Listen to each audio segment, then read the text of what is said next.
The bill came due, and it was astronomical. For decades, savings and loans, or thrifts, were the bedrock of American communities. They took local deposits, offering home mortgages, a cornerstone of the American dream. Their operations were simple, regulations strict, but by the 1980s, this staid model faced an unprecedented challenge. The late 1970s brought economic turmoil. Sky-high inflation pushed interest rates into double digits, hitting 20% by 1980. S&Ls, locked into low-interest mortgages, were suddenly paying far more to depositors than they earned. They were bleeding cash, facing imminent collapse. Congress felt immense pressure. Their solution? Deregulation. The Depository Institutions Deregulation and Monetary Control Act of 1980 and the Garnson-Germain Act of 1982 dramatically loosened restrictions. S&Ls could now venture beyond mortgages, investing in commercial real estate and far riskier assets. Meant to save them, it instead unleashed reckless speculation. Critically,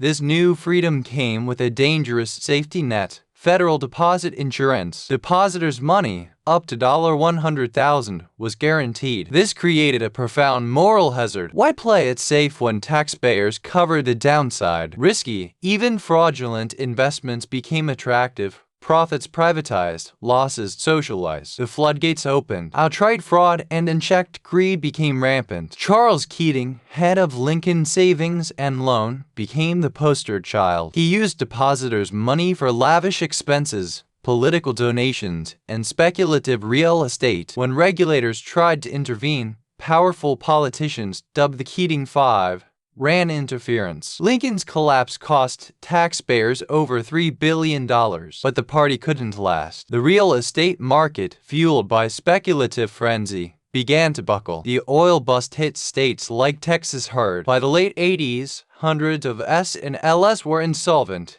their balance sheets riddled with bad loans. The FSLIC, the agency ensuring deposits, was itself bankrupt. The government had no choice but to step in. In 1989, President Bush signed FRIA, the Financial Institutions Reform, Recovery, and Enforcement Act. It began the colossal task of liquidating assets and paying off depositors. The final bill to American taxpayers? An estimated $160 billion.